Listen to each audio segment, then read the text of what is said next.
Should I be giving woodworking advice? Maybe not, but 5 years ago, when we were drowning in leftovers from building this house, which is entirely made of wood, I decided to take on woodworking in order not to have to throw away all that lumber. It took me quite some time to learn how to work with solid wood before I was able to build projects like our kitchen, which is still not completely finished, as you can see, or stairs, or doors. With doors definitely being the hardest, but luckily you only have to know a few basic things and need little money, by the way, in order to be able to build really nice and useful things with, in my opinion, the most beautiful, versatile and often cheapest building material there is. So let me try and present a few basic principles about building with solid wood that helped me a lot once I understood them. The main thing to consider working with solid wood is its ability to expand and shrink. Hereabout we say wood works. Unfortunately, you still have to work it yourself, but it means that wood can vary in size. Most materials do this depending on temperature, which is why, for example, the Eiffel Tower, made from iron, can grow up to 30 centimeters in the summer sun. A board like this will work a considerable amount across the grain in this direction, and practically not at all along the grain. This movement depends on how much water has been absorbed by the wood, so humidity, which is usually higher in summer, making the wood expand, and lower in winter when it shrinks again. If you want to build something like a drawer or a cabinet or door frames, all of which are basically boxes, it's all about joining boards. As soon as the joint is wider than your average board, 12 centimeters or 5 inches or so, one has to make sure that the direction of the grains continue around the corner, so the joint together boards shrink and expand at the same rate. So this is okay, but this may cause cracks here when humidity rises, because this board basically wants to stay as it is, while this board wants to expand, causing tension on the joint. Here is a hands-on example. I made this desk using very old spruce lumber and tried to dye it with natural pigments, which did not and kind of did work, giving me these black and white figures. The outcome surprised me, but I like it.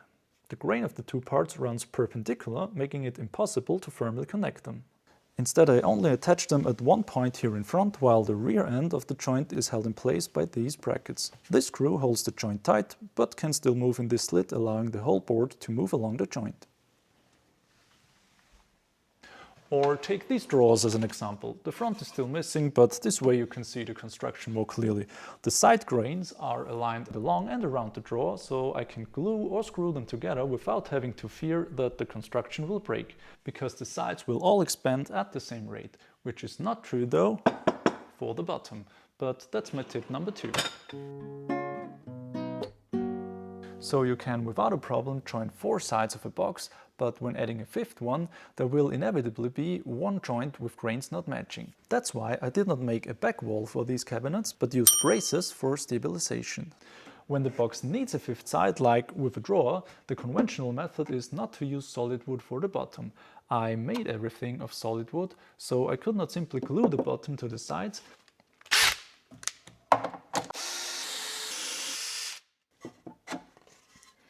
but had to allow for movement of the bottom by routing a notch into the sideboards to hold the bottom but still allow it to shrink and expand.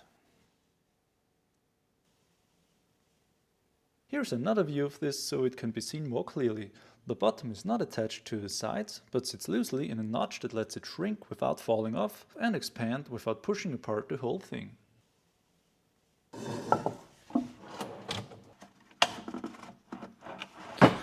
This is called a frame and panel construction, which is also used to make solid wood doors. The frame has small enough boards to be firmly attached to each other. The panels sit loosely inside, held in place by notches, which allow them to move into the frame. So while the panels can vary in size, the whole door does not always fitting into the opening. Solid wood does not only shrink and expand, it also tends to bend and warp over time. So sometimes you have to tame it a little. As you saw, the bottoms of the drawers are held in place by notches in the sideboards, keeping them flat. The sides of the cabinets, however, are held in place by these strong battens. They are deliberately attached across the grains of the sides in order to keep them straight and from warping. Therefore, the battens must be allowed to move independently from the sides because they will react differently to changes in humidity. So I did not just screw them on, but used bolts and nuts which provide the compressive force and are all but one placed in slots of the wood covered by these washers so that they can move within and along the battens. These battens, by the way, should be made from hardwood, so for example oak or ash, and should be at least double the thickness of the wood you want to keep straight. One last bonus tip that does not only apply to working with solid wood. A drawer is usually only strained in one direction, which is in and out.